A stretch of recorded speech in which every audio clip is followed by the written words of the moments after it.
Hello, folks, and thanks for tuning in to another episode of Northern Lights Books Author Interview Plunge. Today's guest is author and publisher Daniel B. Rundquist. Hi, Dan. Born in Minneapolis, Minnesota, Dan settled in Caldwell County, North Carolina in 2001. He is a graduate of the University of North Carolina at Chapel Hill with a degree in industrial relations. He's worked for the U.S. Department of Veterans Affairs and is now in the grocery business. Dan has written Tears for Byzantium, The Legend of Stryker's Gold, Bad Blood, and is currently working on a follow-up to Tears for Byzantium and adding book 3 to the Stryker's Gold, Bad Blood series. I'd like to read you something from Tears for Byzantium to give you a taste of Dan's writing. Great. Do you sell sodium nitrate? He asked. I suppose we do have a product that contains that. Tiny amounts of sodium nitrate are commonly used in products made for curing meats, like sausage and jerky. But if he happens to be a Muslim, they don't eat pork sausage. I thought, how much would you need? About 500 pounds, he replied without hesitation. I felt a cold chill down my back, and my heart began to pump rapidly as I Googled sodium nitrate. It was just seconds, and my fear was realized as I got my answer. Apparently, sodium nitrate can also be used in large quantities as an explosive. This meant that the terrorists were not done with America. They had further plans, and if they were calling me, they would be calling other sources and, well, making those plans. Please welcome Dan Rundquist. Thank you. Thank you, Joseph. My pleasure, Dan. That's quite a bit of writing. That's very good. So let me get right into the questions. You bet. Dan, 2 of your books have sold out their first printings. First, congrats. Second, amazing. Third, how did you do that? Well, I'll tell you, it wasn't a large print run for either one. We're talking about these 2 books here. We're talking about The Legend of Stryker's Gold, and we're talking about Bad Blood. That one right there. Thank you. So these 2 Westerns, they're very short. You can see they're very thin. They're about 80, 90 pages, designed that way. And I think that really the folks that bought those books bought them because this was the first real foray into print that I did. I knew a lot of people that were interested in those. So basically, those sold out word of mouth, and I'll have to go into a second printing when we release the 3rd in that series at some point. That's impressive. Word of mouth carrying books that far. Excellent. Good work. Yep. What books have you written, and what genre do they fall into? You got those Westerns, right? That's correct, and so here's, and just to back up, so Joseph, this is how, I have a writing desk like everybody else that writes. You have this desk, and it's where all of your stuff lives. And at one point years ago, I kind of woke up one morning and I said, there's a lot of good material here. There's nothing really well polished, finished, completed. Perhaps I should take a few of these and do something with them so that when I'm dead and gone and 6 feet under, they don't just get shoved into a banana box and shuffled into the trash. So I took an honest look at the projects I had open. And the one that I had been working on off and on was The Legend of Stryker's Gold. And I thought, you know what, that probably has the most appeal and marketability to a general audience. So let me work on it, let me finish it, let me get it done. And that's what I did. And I mean, the only reason I wrote Western in the first place, I even went into that genre, was because as a writer, the thing you crave the most is honest and useful feedback when you're getting started. And that's hard to get. So what would I do? I would take projects and I would send them out to my family. I'd send something to my brother. I'd send something to my mom. And hopefully try to goad my wife into reading something that I wrote. But either way, you want that feedback. Well, okay, so my dad, he would read my stuff, and my dad loves me dearly, and I love him back, don't get me wrong. But he'd look at stuff, and he kind of like, really, son, a sci-fi, really, He says, why can you write me a Western? And I thought, oh, man, I don't write Westerns. He goes, why not? And I said, I hate Westerns. He said, well, how many Westerns have you read? And I said, none of them.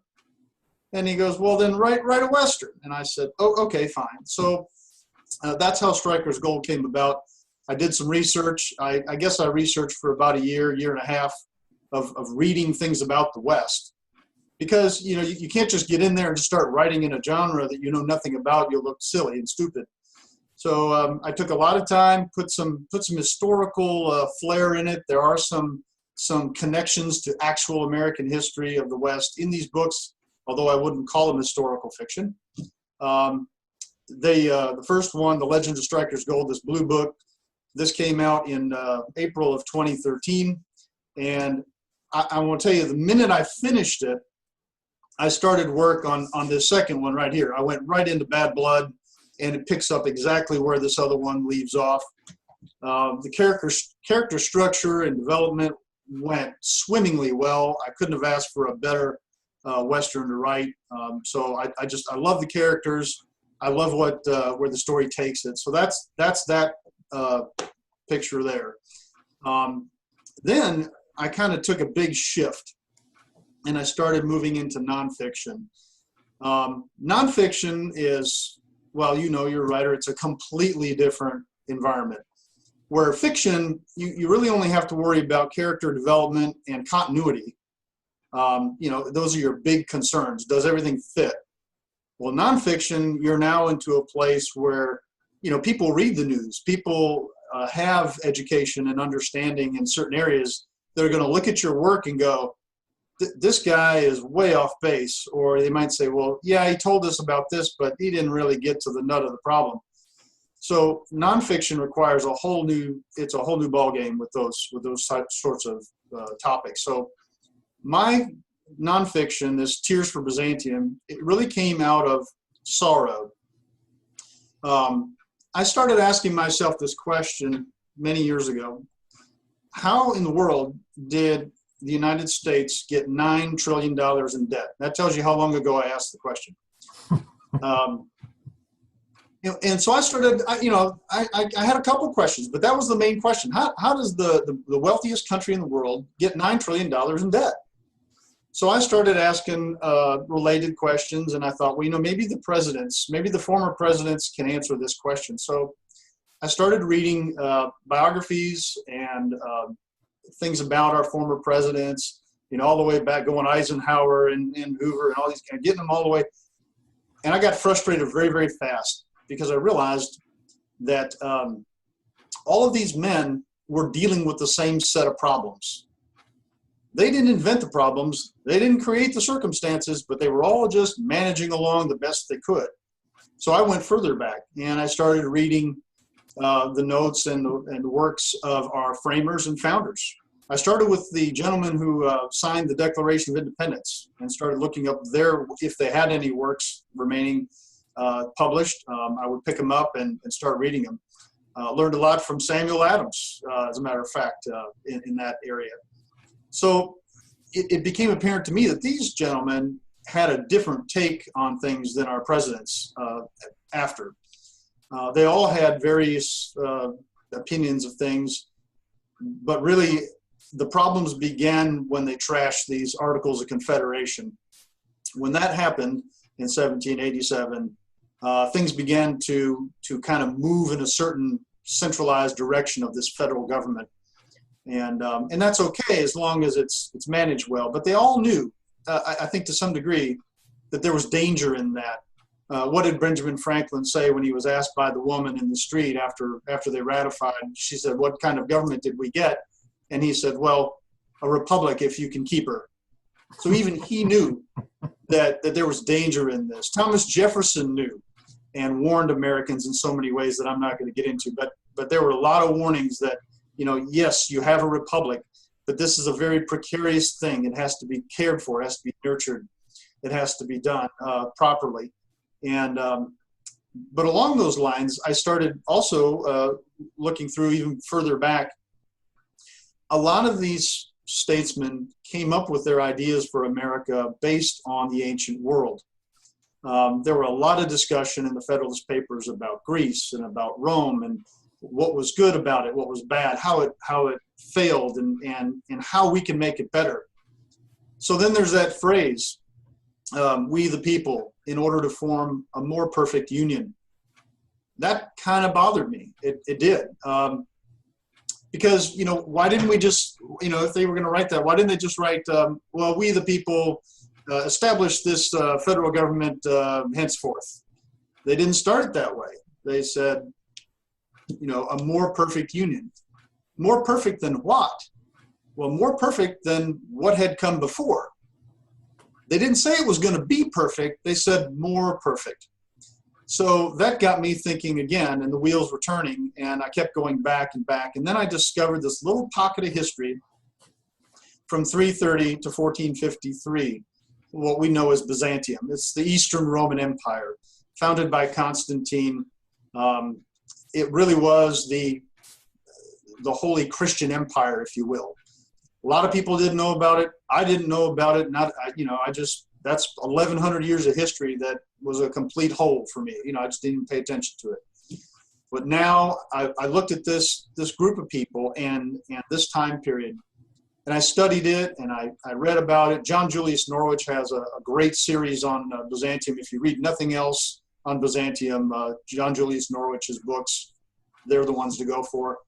And really what I started seeing were these patterns of behavior, how government treats its citizens, how citizens interact with government, things about taxation, things about the ruling class versus the country class. All of these things, these patterns, they seem to make connections. And when I looked at the patterns and I looked at the connections, lo and behold, light bulbs went off, and it looks like there's a lot of things in the United States today that are drawing almost 1-to-1 ratio from what had happened in Byzantium. And then the fear comes, and you start to think, gosh, the same thing that happened to them, it could happen to us. And when you look at the events and you look at their downturn and you look at ours, it is startling. So the book was written out of sorrow. I sat one night with all these revelations, as I did many nights. I was starting to get upset and distraught, and I thought, I should drop a few notes and start maybe documenting some things that I know. And that's when I started the preface, which still starts out the same way it did when I first penned it, and that is, I've wept for my nation until I'm out of tears. And at that point, that was kind of the low point, and I started this, and I thought, I'm just going to leave this maybe open for my children and explain to them what I've seen and what I know. And then as I evolved through it, I thought, well, this could be one of those things where it could be useful to many. So I thought, let's roll with it. So in 8 chapters, I think I get it done. Very good. That's Tears for Byzantium, and you have your Western series. I know you're doing book 3 in the Western series. You're also doing a follow-up to Tears for Byzantium. Can you tell us a little bit about your current projects? Yes. At the conclusion of Tears for Byzantium, I realized that most of America's problems in general can be attributed to really just 2 things. The lack of unity and the lack of virtue. Those 2 things were always key. They were key for the Romans, they were key to some extent for the Greeks, and they were key to America when America was founded, unity and virtue.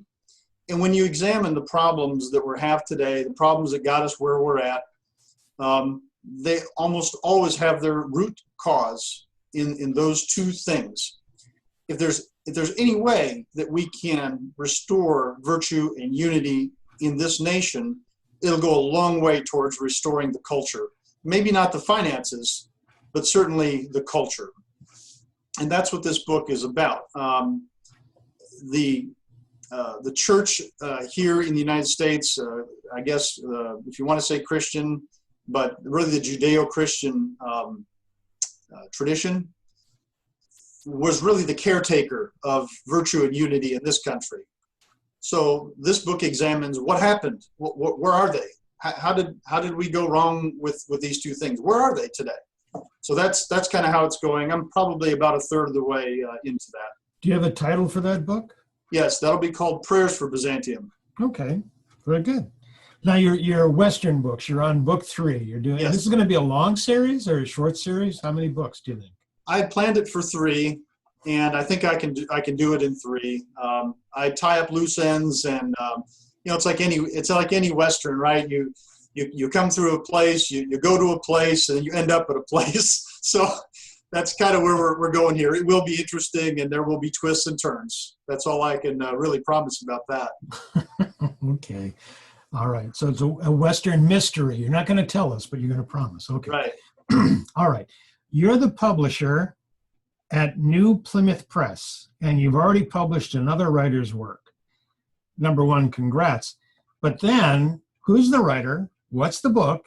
And what are you looking for content-wise if other authors want to contact you? Well, the book you're talking about are the surviving works of William David Sutton. He was a very easy author to work with.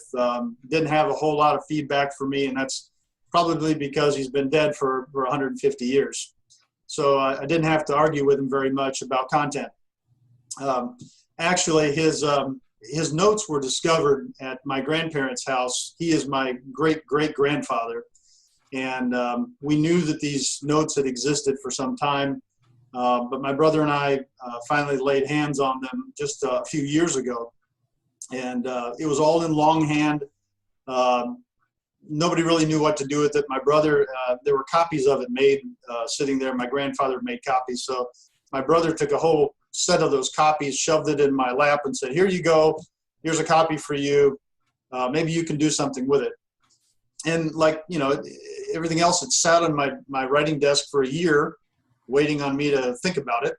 And then one day in December, a couple years ago, I got a wild hair to actually look at it and go through it.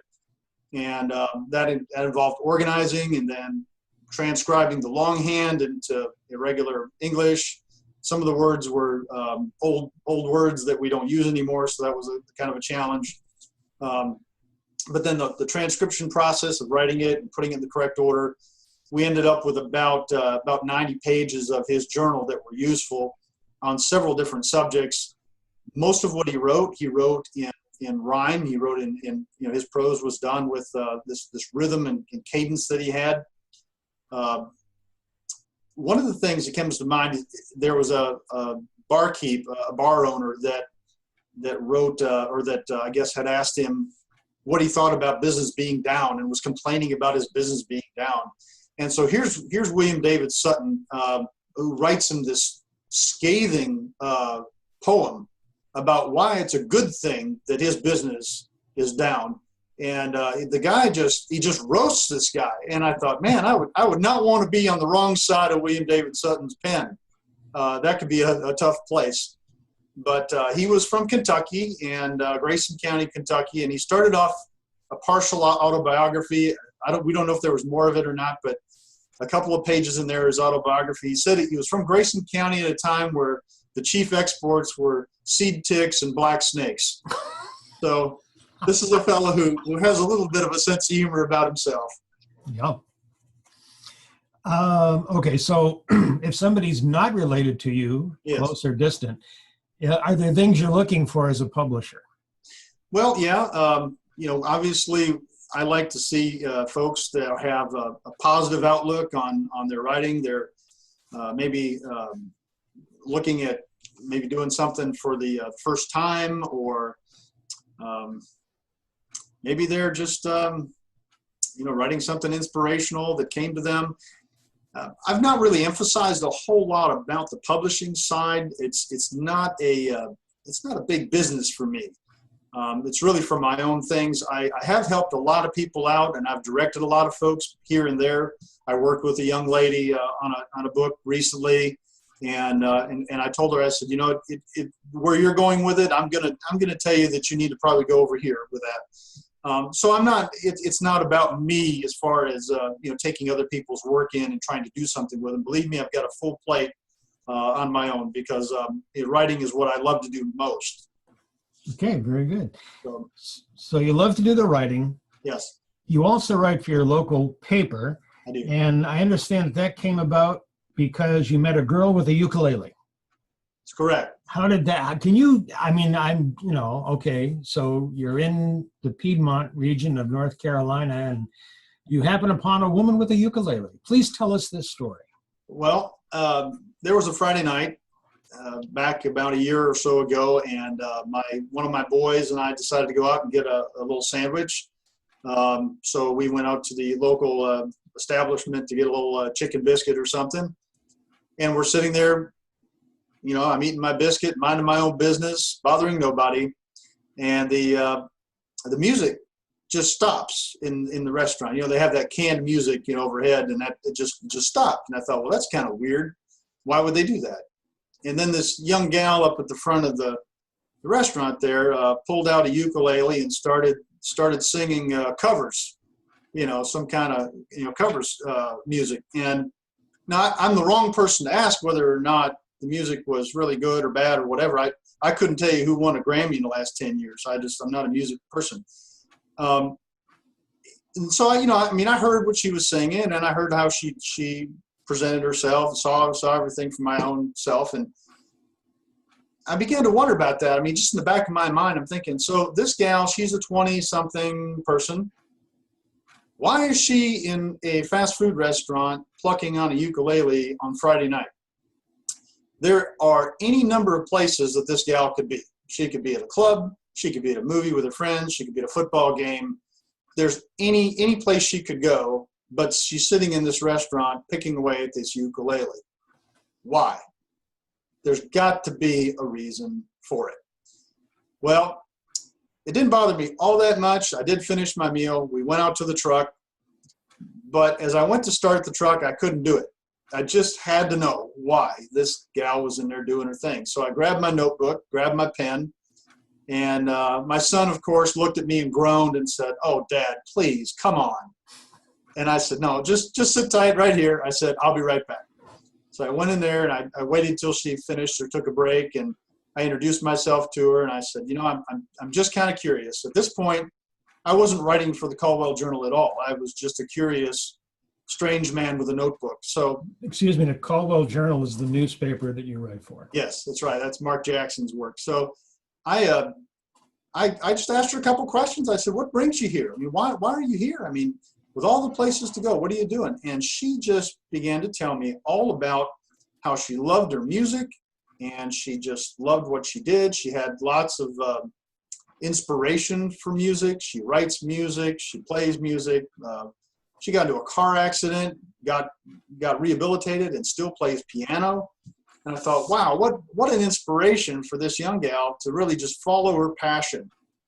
And then I began to think, well, what if all Americans took a note out of her book and said, you know what, instead of chasing things that maybe I'm not so good at, let me follow the things that I am good at and see how well I can do. Well, I took my own advice and I went home and started hammering out this article. And I remembered that I'd had some contact with Mr. Jackson sometime prior for some questions that he had asked me about another matter.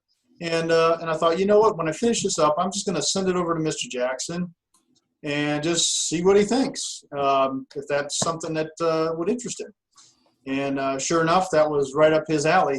He likes that sort of thing. And my first article came out in October. So I've been writing for him about once or twice a month ever since. Incredible story. I read through some of your material and what you just talked about now. You mentioned the power of hope and passion. Yes. How did these appear in all of your writings, or are they select to certain writings? Well, that's a broad kind of a subject there. Hope and passion. A lot of folks, I think the tendency is that we kind of just have to bumble on our way through life. We don't pay a whole lot of attention to our passion and our hope. We kind of get crammed into mediocrity at some level, whether you're talking about personal relationships or professional relationships, family, whatnot. I think it's paramount for folks to remember that paying attention to your passion and using that passion to do that which you do best is key to succeeding in life. I think when I talk about succeeding in life, I mean fulfilling your full potential. That should be the aim of all humans yearn for, is, you know, succeeding and achieving your full potential in life, whatever that is. But you got to figure out what that is that you need to do and then try to do it. And that's where the hope and the passion comes in. In my work, I guess the passion comes in where, you know, I really poured myself into these characters in the Westerns when I first started.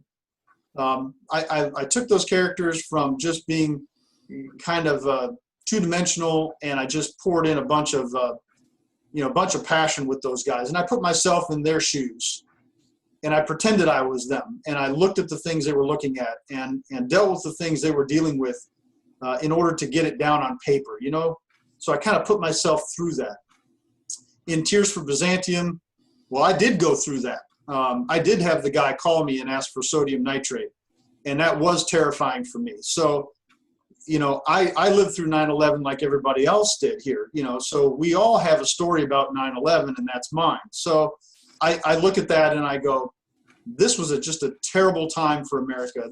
And now you have 15 years, 16 years later, and we're still dealing with, you know, a similar set of problems in all sorts of different manifests. So, but my passion to complete that work and to exercise those demons and work through these different facets of where America has become in the last 16 years, that was a very passionate work, if you will. Definitely. You brought me to like two different directions in the conversation. You mentioned that the characters in the Western series, you actually wrote them to be a little bit two-dimensional, and then you began pouring passion into them and your passion into them. So if I ask the inspiration for the unique characters and plots, it came from your life. Similarly, Tears for Byzantium came from your life. Right. So, okay, we got the answers to those. I think I got those figured out. So I'm going to go down the other path that you opened up here. Success. Do you consider yourself a successful writer? Why and why not? I think so.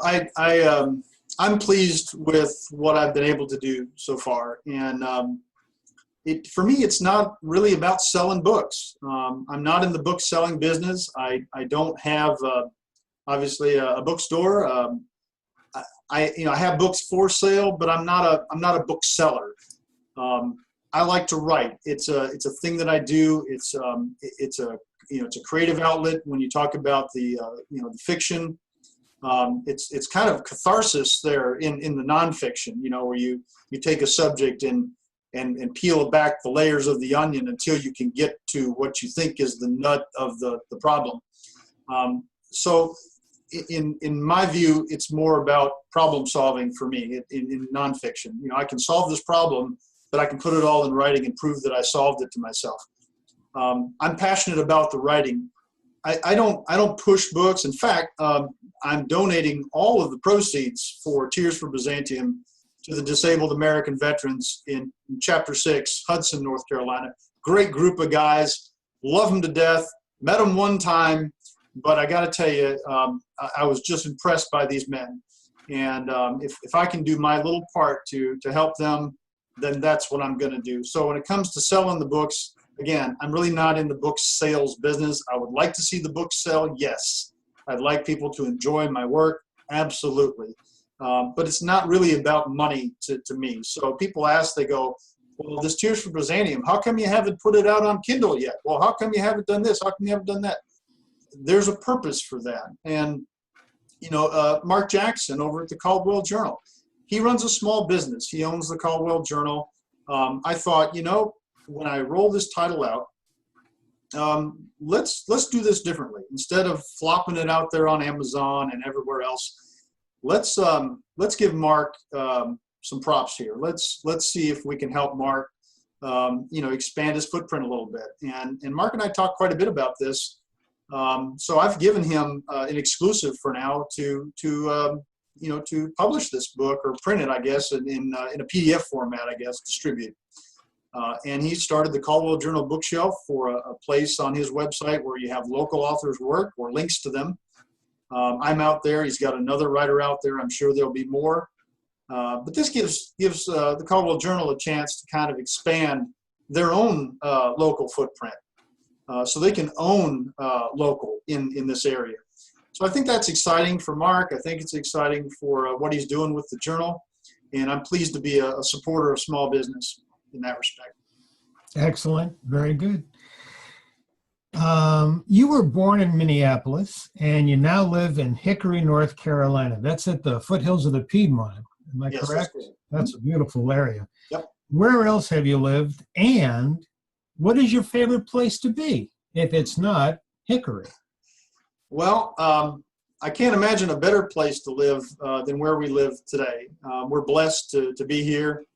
I'm glad to live where I live, and we get all 4 seasons here. And when I lived in Minnesota, it was nice. I grew up there. I lived there 16 years. I enjoyed the summer the most. I spent both days, usually at the lake, July 4th and 5th.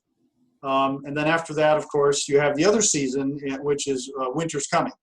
That's your other season there. You're familiar with this. You're from the Northeast, so. Yes, we have your 3 basic seasons here: winter, July, and August. Yes, that's right. So that's kind of where it is. But when I was with the Department of Veterans Affairs, I took a job with them in Memphis, Tennessee. So when we graduated in Chapel Hill, both my wife and I graduated from University of North Carolina, Chapel Hill. We moved to Memphis, Tennessee, lived there for some time. Then I was promoted to Prescott, Arizona.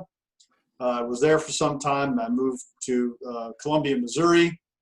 And because of my youth, because I was in my 20s, they tend to abuse me and shuffle me around quite a bit. So I got to see a good part of the country. I mean, they had me on temporary assignment in Tuskegee, Alabama, and Lexington, Kentucky. I mean, just all kinds of different places. Omaha, Nebraska, I know was one I went to for a while. So all of these things kind of help contribute to me kind of getting around and seeing some things. And consequently, of course, meeting quite a few veterans who needed help as well. And I think that kind of shaped my attitude towards how we as citizens should be approaching our veteran situation. Understood. What would you like your legacy to be? Well, I think if someone was going to write something on my tombstone, perhaps they could just keep it short and say, "Here lies Daniel B. Rundquist, American patriot." Very good. So I'm gonna hazard a guess. I'm gonna ask you, what do you feel your biggest accomplishment is? Without a doubt, it has to be fatherhood. Oh, okay, very good. We actually haven't gotten into that. So yeah, I mean, the writing is one thing, but I can deal with fictional characters, and I can compartmentalize the disaster of 9/11 to try to get through my day. I can try to put that into the little compartments. But child rearing and raising 3 boys is a massive project that I don't think you ever really get done with that. I think you just continue on. It just kind of moves into phases. It just kind of moves along. And I don't think there's ever really any qualification for it. I mean, it's not like you can take a class for it or really get much better at it. You kind of are what you are at it, and you improve yourself, by hopefully learning from your own mistakes. Understood. If you could have lunch with anyone from history, now you've mentioned quite a few people, the founding fathers of our country. You've mentioned people from Byzantium, the authors of many books. You can have lunch with anyone from history. Who is it going to be? Without question or hesitation, it would be Thomas Jefferson. Really? Yes. Tell us why. Come on. Well, I probably read more Thomas Jefferson than I did anyone else during this process. I love the way he writes. I love his speeches. his content as well as his delivery is just amazing. This is a fella who really, I think, like a lot of the framers and the founders, I think he got pressed into service. It wasn't one of those things he was born into it or any of that sort of thing. The early Americans, they all were pressed into service for various reasons and things. So you look at Henry Knox. Henry Knox came from a very poor family, ended up being a top general. He was pressed into service. Jefferson kind of the same way, but he was eloquent. And this is a gentleman who thought well beyond his years. You know, he would look forward. He would see things hundreds of years away and go, well, you know, if the American people don't take care of this, then you can look forward to that happening. If they do it this way, then that's going to happen. And he was basing that on his experience. They had seen what England had done. Everybody knew what England was about. They didn't want to recreate the English monarchy here. He knew that. So I think he'd be a fascinating person to speak with, or to have lunch with, as you said, to have lunch, where we can talk about the current events of the nation that he helped found and say, well, these are the headlines today, President Jefferson. What do you think? And maybe he would throw up his hands and go, well, we tried, we tried, When that happens, when you have that lunch, can I get the tickets? I want Absolutely. to hit the first seat there. What is something memorable you've heard from your readers and fans?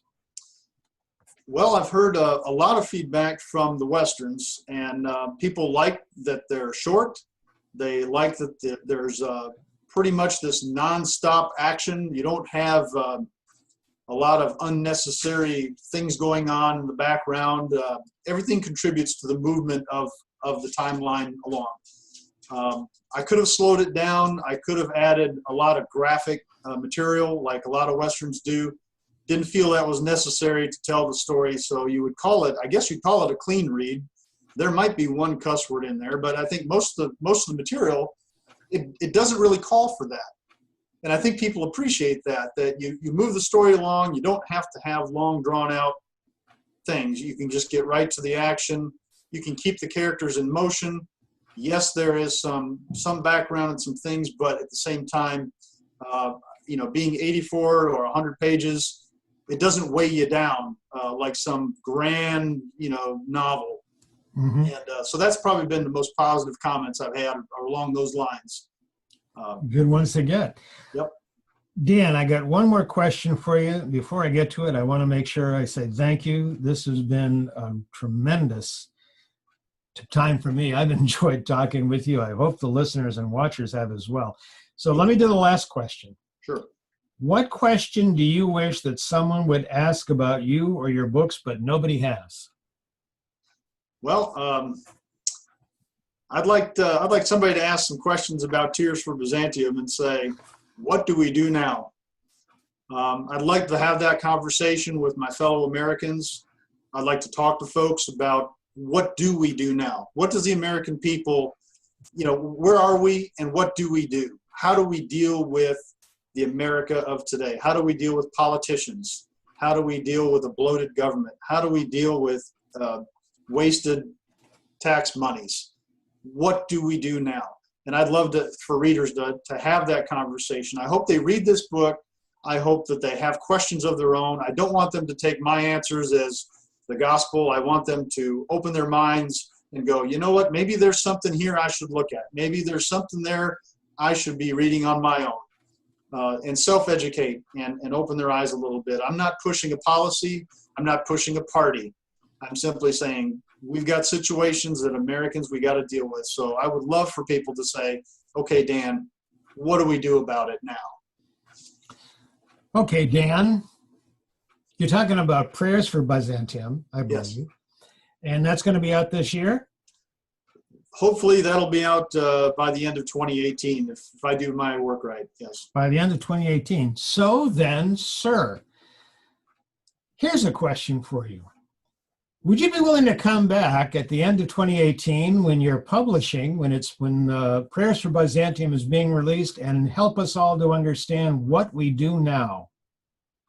And where we okay, folks, you're seeing him nod, so that means yes. I'll be glad to do that. Yes, be glad to have happen. that conversation.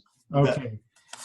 Dan, once again, Dan Rundquist, thank you so much. His books, Tears for Byzantium, The Legend of Striker's Gold, Bad Blood, and in the works, Prayers for Byzantium, the follow-up to Tears for Byzantium. We didn't get a title. I don't think we got a title for the third book in the Western series. That's called Tucker's Trial. Tucker's Trial. Okay, and we're going to be looking for them. They're coming out of New Plymouth Press. Yep. We'll have links to everything, folks. Once again, Dan, thank you so much. Have a great day. Thank you so much, Joseph. Take care. Bye-bye. Bye.